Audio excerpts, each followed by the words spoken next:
तुला शिकवीन चांगलाच धडा 16 एप्रिलच्या भागात. आजचा भाग अतिशय जबरदस्त असणार आहे. वहिनी, काय छान दिसतात तुम्ही. सगळ्यांनी आपापल्या जागेवर बसा. परीक्षेचा निकाल जाहीर करते. दरवर्षीप्रमाणे आपण प्रज्ञाशक्ती स्पर्धेला उत्तम प्रतिसाद दिला. नेहमीसारखी स्पर्धा चुरशीची झाली. विशेषतः अक्षरा सूर्यवंशी आणि चंचला विचारे यांच्यात विशेष चुरस झाली. परीक्षक बोलत असताना चंचला विचारे म्हणल्या बरोबर. चंचा आणि दुर्गी जोरजोराने नाचून आनंद साजरा करतात. मी स्पर्धा जिंकली. चंची म्हणते ट्रॉफी कुठं आहे. दुर्गी म्हणते ओ ट्रॉफी द्या तिला. अहो थांबा थांबा जरा थांबा, थोडं ऐकून तर घ्या. अहो ऐकायचं काय त्यात. आम्हाला वाटतच होतं तुम्ही भुवनेश्वरी मॅडमच्या भाची आहात. तुम्ही जिंकाल. नाही नाही काळजी करू नका, तुमच्याच घरी आली ट्रॉफी. जरी भुवनेश्वरी मॅडमच्या भाचीने हे बक्षीस नसलं जिंकलं तरी भुवनेश्वरी मॅडमच्या सुनेने बक्षीस जिंकलं. या वर्षीच्या प्रज्ञाशक्तीच्या विनर आहे अक्षरा सूर्यवंशी. लगेच चंचलामध्ये हे कसं काय शक्य आहे. पहिल्या राऊंडमध्ये तिने मला पायात पाय घालून पाडलं, ते नाही दिसलं तुम्हाला. आम्ही सारं बघितलं आहे, कोण कोणाच्या पायात पाय घालीत होतं ते. तुम्ही डिस्क्वालिफाय झालात. म्हणजे काय. मी साऱ्या म्हणी लिहिल्यात, फक्त शेवटची म्हणी राहिली, त्यामुळं मी जिंकलेली आहे. अहो पण 2च म्हणी बरोबर लिहिलेल्या आहेत, बाकीच्या साऱ्या चुकल्यात. अक्षरा सूर्यवंशी यांनी सर्वच म्हणी बरोबर लिहिल्या, त्यामुळे ती फेरी त्या जिंकल्या. आणि शेवटचा प्रश्न तुमचा चुकला आहे. त्यातून तुमचा विचार करण्याची पद्धत कळते आम्हाला. त्यात ही अक्षरा सूर्यवंशी उजव्या ठरल्या. तरी मी तुम्ही चिटिंग केली. मम्मी मला काही पटलं नाही. दुर्गी म्हणते माझ्यासाठी तूच विनर आहे. मी विनर आहे. चंचला चंचला चंचला तुला सांगते मम्मी हे सारे खोटे माणसं आहेत. भुवनेश्वरीच फोन येतो. भुवनेश्वरी म्हणते आम्ही आलोच. बक्षीस समारंभ आम्हाला माहिती आहे कोणाला बक्षीस द्यायचं ते. चंचला विचारे आणखीन कोण. भुवनेश्वरीच तिकडून सारे समजते. लगेच तेथे दुर्गी येते आणि म्हणते ताई सारा हिरमोड झाला आहे गं. सारी मॅच फिक्सिंग झाली. दुर्गे तू जरा शांत राहा. मावशी माझं डोसकंच फिरलं गं. त्यांनी 5 लिटी केली. आता हरल्यावर काही बी कारण सांगशील गं. मोठ्या तोऱ्यात गेली होती. अगं ताई चंची लई मनापासून खेळली. सगळ्या फेऱ्या ती खेळली. खरं तर चंची जिंकायला पाहिजे होती, पण सारे परीक्षक मास्तरणीच्या बाजूने होते ताई. अगं मावशी आम्ही त्यांच्याशी लई भांडलो, पण त्यांनी तो रिझल्ट बदललाच नाही. बाकीचे सारे म्हणत होते मी जिंकले म्हणून. आणि ताई तुला सांगते पहिल्या फेरीला कोणी.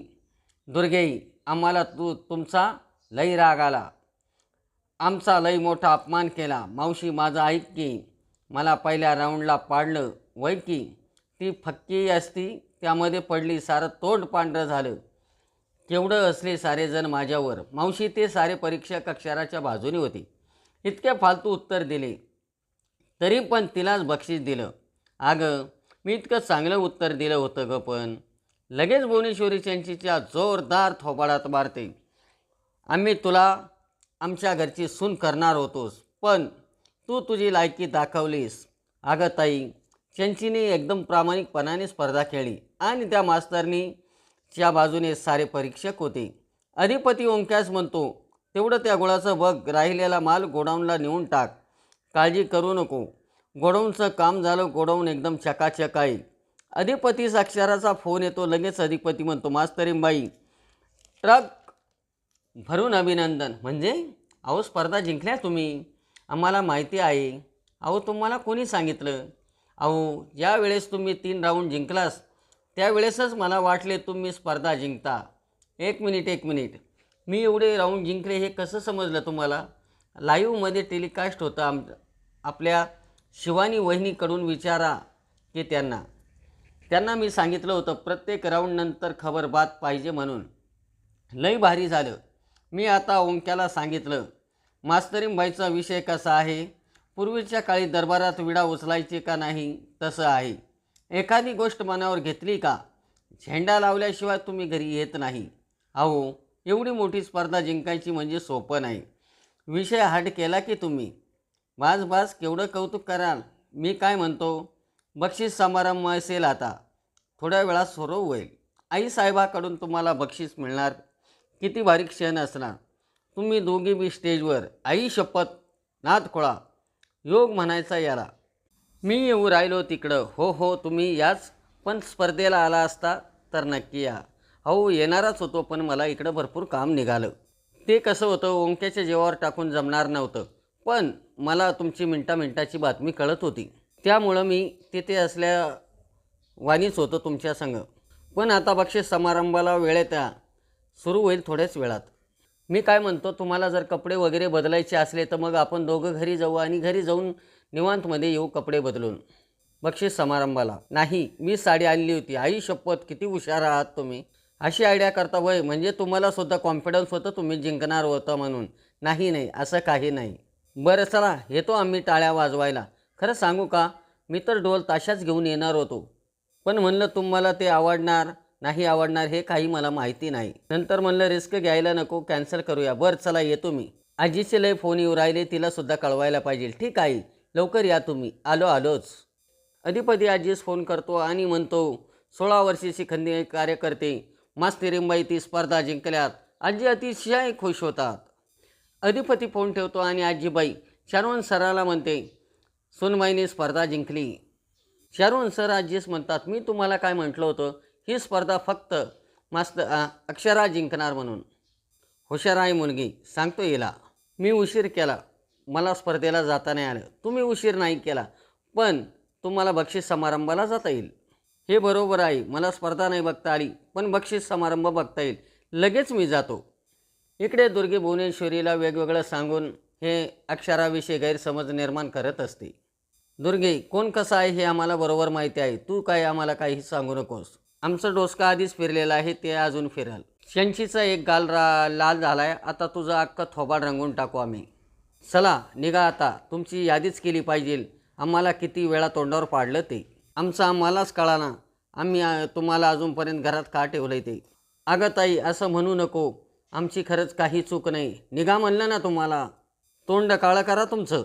आजी भुवनेश्वरीला म्हणतात, भुवे चल, बसलीस काय, जायचं आहे की बक्षीस समारंभाला. भुवनेश्वरी म्हणते, आमची जायची इच्छा नाही. अगं असं काय बोलती तू. सुनबाई ज्यावेळेस स्पर्धेला निघाली होती त्यावेळेसच तू म्हणाली होती घराण्याचं नाव राखा म्हणून, आणि तू आता असं बोलतेस. अगं तुझी इच्छा पूर्ण केली ते ना. सासूच्या असते सुनबाईला बक्षीस, तेच नको आहे आम्हाला, म्हणून आम्ही जात नाही. अक्षराचे वडील अक्षराला फोन लावतात आणि अक्षराचे अभिनंदन करतात. नेहमीसारखी जिंकली तू, पण मी किती वाट बघितली तुमची. का नाही आला पप्पा तुम्ही. अक्षू, तुला माहिती आहेच ना, तुझी स्पर्धा असली म्हणजे मला टेन्शन येतच की. मला द्या ना, मला बोलायचं आहे. 1 मिनिट, आईशी बोल. हॅलो अभिनंदन, बघ जिंकलीस का नाही. मी काल तुला म्हटलंच होतं की तू जिंकणार म्हणून. हो ग, मी सोडून सर्वांना खात्री होती. तसंही मी काय जिंकण्यासाठी नाही खेळले, मस्त एन्जॉय करत खेळले. पण खरंच तुम्ही का नाही आलात. अगं तुला काय सांगू, यांचं नेहमीसारखं मला टेन्शन आलं आहे. अगं यांच्यामुळं मलासुद्धा येता नाही आलं ग अक्षू. काही झालं तरी बक्षीस समारंभाला नक्की यावर का तुम्ही. अगं येणारच होतो आम्ही लगेच आवरून निघतो. इरा नाही आहे का तिकडं. नाही ग, ती बाहेर गेली, येईल एवढ्यात. तिला पिऊन घेऊन या की. हो आणणार आहे तिला. मी ठेवते आता, लगेच या. हो येतो. इकडे शंशी आरशासमोर उभा राहून आपल्या तोंडाला हात लावून उभा असते. तेवढ्यात दुर्गे येते आणि म्हणते, शंशे नेहमीसारखी माती खालीच ना ग तू. आता काय करणार आहोत आपण. आता हारली हे मान्य कर.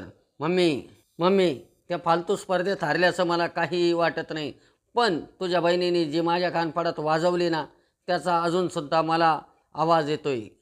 मम्मी आता बाद झालंय, डोक्यावरून पाणी गेलंय माझ्या आता. शंशे बस, काही बोलू नको उगाच. मम्मी आता बोलणार नाही, करून दाखवणार. तेच करणार मी, मला जे करायचं होतं ते. शंशे म्हणजे काय करणार आहे तू, कळलंच तुला. शंशी रागवत ग फोन लावते. दुर्गे म्हणते, कोणास फोन लावत आहे तू. शंशी तरडेबाईस फोन लावते आणि म्हणते, तरडेबाई तुम्हाला जे सांगितलं होतं त्याची वेळ आली.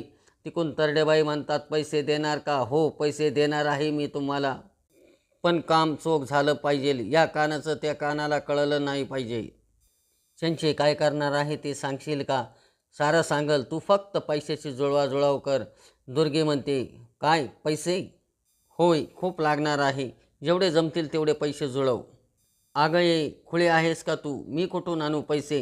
मम्मी काही बी कर, कुठून बी आण, पण पैसे जमव, कारण मी आता मागं हटणार नाही. अगं चंची काय करणार आहेस तू? सगळं कळणार आहे तुला. तू फक्त पैशाची व्यवस्था कर. मी सगळ्यांना विनंती करतो, तुम्ही सर्वजण बक्षीस समारंभाकरता तयार राहा. थोड्याच वेळात पाहुणे येतील. शरवण सर बक्षीस समारंभाच्या ठिकाणी येतात आणि अक्षराचं अभिनंदन करतात. अक्षरा म्हणते, बाबा तुम्ही आलात? हो आलो की. अक्षराचे आई बाबा आणि इरा सुद्धा बक्षीस समारंभाला येतात. आई बाबा तुम्ही खरंच आलात त्याबद्दल थँक्यू. शरवण सर म्हणतात, तू का थँक्यू म्हणतेस? थँक्यू आम्ही सर्वांनी तुला म्हणायला पाहिजे. तुझ्यामुळं हे सारे आनंदाचे क्षण बघायला मिळतात आम्हाला. सर्वजण अक्षराचे अभिनंदन करतात. इरासुद्धा म्हणते काँग्रेस ताई. अक्षरा म्हणते थँक्स. काय झालं, भुवनेश्वरी मॅडम अजून आल्या नाही? कित्येक वर्षापासून त्या वेळेवर येतात, पण आज का नाही? कोणाला पाठवायचं का त्यांच्या घरी? सगळे जमलेत, सगळे वाट बघतात. एवढ्या लोकांना ताटकळत ठेवणं चांगलं नाही आहे. हो ना, हो ना, दुसरा काहीतरी मार्ग काढला पाहिजे. आजचा भाग कसा वाटला ते लाईक करा, शेअर करा आणि आमच्या चॅनलला सबस्क्राईब करा.